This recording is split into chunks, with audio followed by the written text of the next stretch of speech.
All right, let's get started with game number 4. It is going to be on the... Oops, not that screen. Wait, how did that screen come on? That screen. There we go. All right. Game number 4 is going to be a Protoss versus Terran. It is on Newkirk Precinct TE, and our pink Terran player down to the bottom left-hand side of Newkirk. The map where we're actually on top of buildings. I don't know if you guys you sort of look, and somehow there's like minerals on top of the buildings and gas and all this stuff and like grass and all this. I don't know what's going on, but anyway, bottom left hand side is our pink Terran. He is Creamy. Yep, and down here in the bottom right, he is destroying this clan war so far. It is SNX Zanaku. Let's see if we can keep it going throughout this entire series and just go for the all kill. Yeah, we've seen his PvP twice. We've seen his PvZ now as well. Let's see how he goes in the PvTs. It's a matchup that is I wouldn't say it's as quickly evolving as well. Protoss vs Zerg has been changing a little bit, but I think PvT has had some changes over time. We have seen the Gym Colossus Phoenix build come out, which has been very successful for some players, and then some others just totally disregard it as something which it should never be used. So I am very interested to see what Zanaku is going to go for here. Of course, there are other options, such as just your standard sort of play with your Colossi and your normal sorts of unit mixtures, but you know, there's always other little fancy things that can be used. Newkirk Precinct, a map where there is a lot of space to go through down at the bottom side, which can cover the egress of drops coming in. You seem to be a big fan of Jim. I was talking about him earlier in Betrayer's chat, I think, as well. Was I? Yeah, I think you were talking about Jim's builds in PvZ. Is this some Jim PvZ build, or am I wrong? No, there's no Gym PvZ. Oh, look at the CC first. What was I talking about? So greedy. Oh, no, that was Hero, with Hero's Stalker. Ah, Hero. Stalker into Oracle thing, that's, yeah. Ah, okay.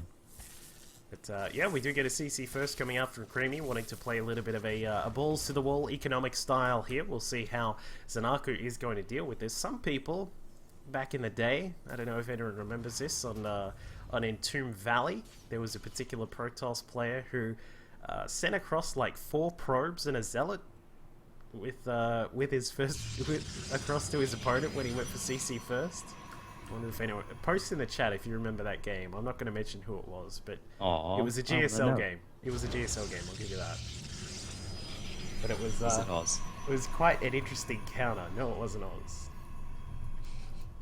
But sounds crazy, man. Well, it was for the longest time when the Terrans finally started figuring out, hey, I can sometimes do this CC first thing on bigger maps, you know. Protoss players would say, well, you know, if I've got a Zealot there and a couple of probes, then there's actually nothing you can do because, you know, the Rax is only just completing. One Marine doesn't do much against a single Zealot, and if you get a surround with a couple of probes, then that Marine is definitely dead. So that was one way which people decided to deal with that.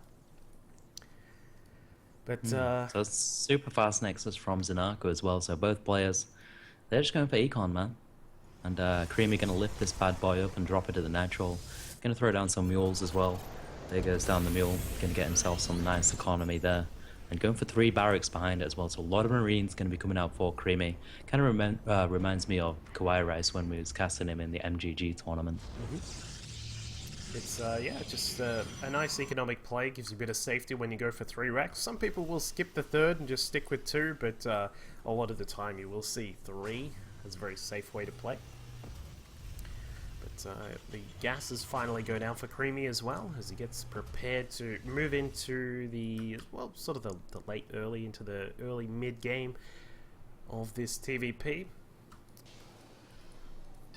Of course, a big shout out to our sponsors. Oh wait, we don't have any, because for some reason Dare Ice Coffee doesn't want to sponsor me. That's really sad. Sponsored by the Duck. But yeah, thank you for everyone in chat for tuning in. Make sure you keep the keepos up in the chat. Yeah, we're sponsored by Kappa actually, so just keep spamming Kappa to give them support. Just keep the Kipo and the Kappas going. We do have a lot of Marines now coming across. Very aggressive play here from Creamy. Just decided, well, I'm going to take it too because your cybernetic score was a little bit later than normal because he decided to skip it. And will he take out a couple of probes? I think the answer is going to be, interestingly, no. Oh, Wait, one. one. Well, there you go. 5 Marine commitment for Just- Hyper Shield of a Stalker and a probe. Just GG right now, I reckon. That one probe, that could cost us a game. If Zanaku loses this, it's that one probe, alright? I'm just going to say it right now. But Zanaku... Imagine if it did come down to one probe just trying to scurry away and just high pile them. Just imagine he's got like a single Nexus up and but no minerals or something like that, so he doesn't have any probes and he probably could like restart the game somehow, but lost that probe, damn. Yeah, just a couple of gates to start with here for Zanaku, the double, and then the double forge also coming along straight away up to the Colossus tech here with the Robo Bay now going down. Starting up the +1/1 on the armor and weapons here as well is going to give him a nice little tech advantage. And meanwhile for his opponent, what can we see here, Fenner? Well, it looks like we're going to see a lot of Marines. Many a lot of Marines. He's got stim on the way, he's got +1 on the way, he's got a lot of barracks, he's got that reactors coming on the factory. There's so many barracks. Like, he's just going to be producing mass Marines, not even going for reactors. He's going to miss our turret coming up as well, just in case of that DT play. So yeah, it's just going to be heavy bio play from Creamy. And this is the thing about CC first for the Terran player, is that very much like, it was actually sort of a way to do this in Brood War as well, but very much like in, you know, just sort of starting up an economy very quickly, is that at a certain point you're just going to start exploding with production, and that is exactly what Creamy is going for here. As you said, lots of Marines coming out. His stim is now, is that done? No, it's just on the way, sorry. And, or just about to finish, I should say. His combat shield's also on the way, the first of the medevacs now coming out as well. +1 to weapons being researched right now, but this big push is going to come out, and you know, this could be a sizable attack. I don't think it's going to actually kill off Zanaku at all, unless he totally snuffs up what he's doing with his units, but he could certainly get a little bit of damage done here with these first batches of Marines. He definitely could do, because there is only one sentry on the field. He's only got 2 force fields. So if he can sneak up that ramp with a stim, he can possibly pick up that Colossus if Zanaku isn't looking, but he's going to have to be very fast about it. He has got that observer at the front as well, so he has got a lot of warning time as Creamy does move up to the front there. As you can see, Zanaku has already reacted. He's gone up to his ramp, he's getting a good position. He's not going to be able to get picked off by these Marines. Will he pick up? Does he know the observer's there? And Duckbill. Sorry, I was just crashing. It's all good. I fixed it. Don't panic, guys. Okay, we got the scan, and it looks like Creamy does actually want to move. Actually, double drop, picking up now, but the observer's right there. He sees the pickup. He's going to move around to the side, but again, the observer's seen it. How is he going to be able to sneak in? Yeah, he's been spotted, and you know, this is the part where this kind of build does get really sort of, it can get a lot of damage done. But I mean, wow, caught out very quickly there. 2 of the Colossi saying hello, laying down a little bit of thermal lance action there. And where are the medevacs? Here they go. They are now looking to go inside the main base. They are just about to make their entry here in the top left-hand side. We'll see how much damage they can do. Of course, this does mean that the front door can be a little bit exposed. We'll see if Zanaku is going to be able to protect his main base, because he's going to be in a lot of trouble here. Activates the photon overcharge just before the mothership core does go down. The Marines and the Marauders trying to go to work on that Nexus, but not enough damage is done. Zanaku makes his way back inside, now getting ready to defend the front door as well. This is a pretty good defense here from our Protoss player Zanaku from Seraphic Nexus. I am rather impressed with how he handled that. He's still got to deal with another little drop inside the main base, but it looks as if everything is all good for now. This defense is almost flawless. He's moving out quite a bit now, so he could get pulled out of position.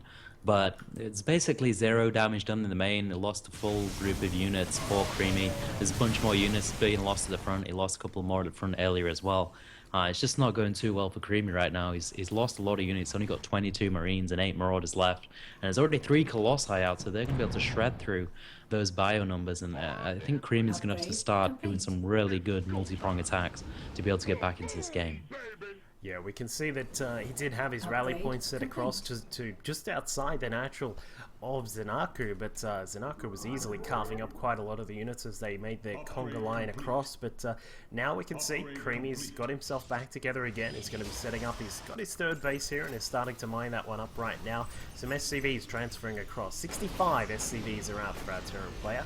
While for the Protoss player Zanaku, he's also sitting at a calm, cool, collected 65.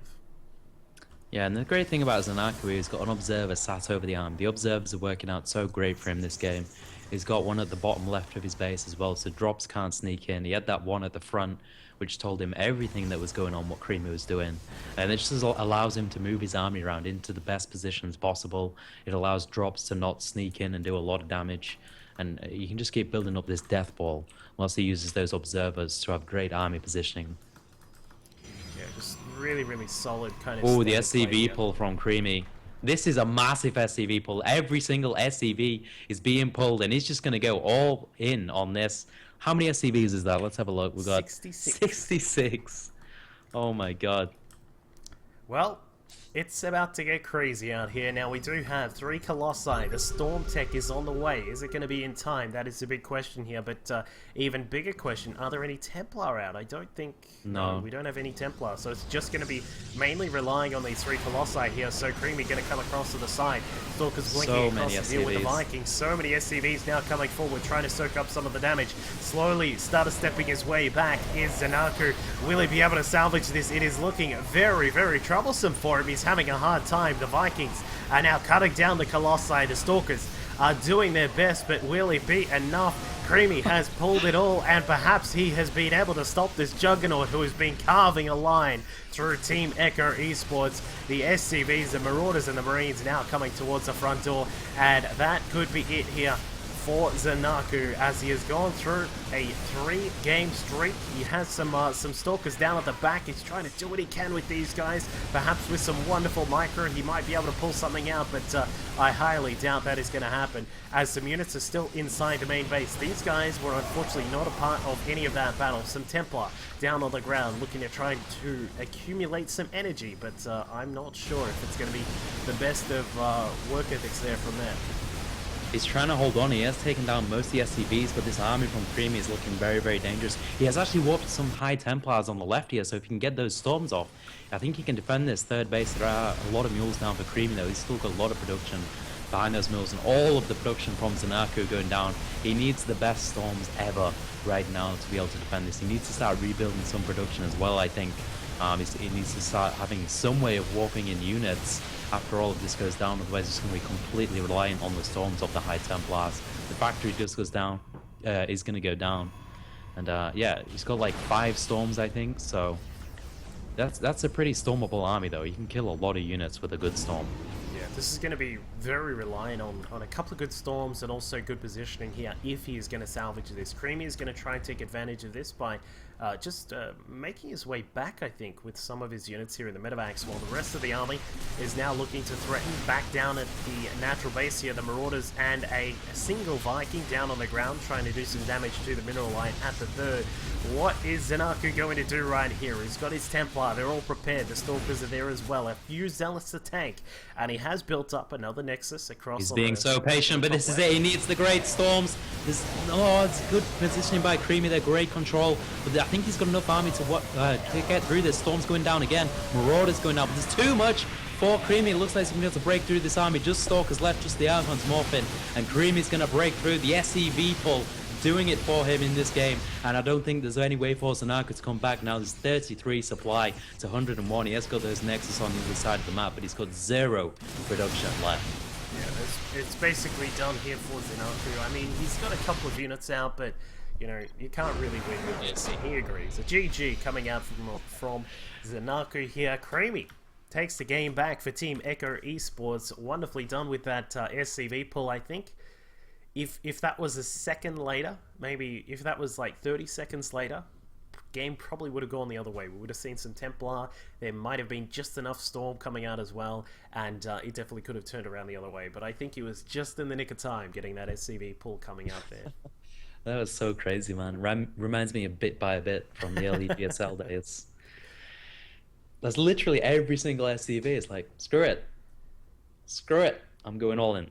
Just got everything, pulled it all to the front, and got started with that. Very nicely done by Creamy. So he'll go through to game number 5, which we'll have in just a moment. So the score is still currently sitting at 3-1 with Seraphic Nexus in the lead. It is a best of 9. So Seraphic Nexus, they need to send out a player who, you know, all they need to do realistically is just win 2 games. But if Creamy is going to sort of stay on form, perhaps with an SCV pull or 2 again, or perhaps he'll play out a little bit more of a macro game as well, then, you know, who knows? Maybe the Ecko Esports team can come back. But we'll go into game number 5, which is going to be on Star Station.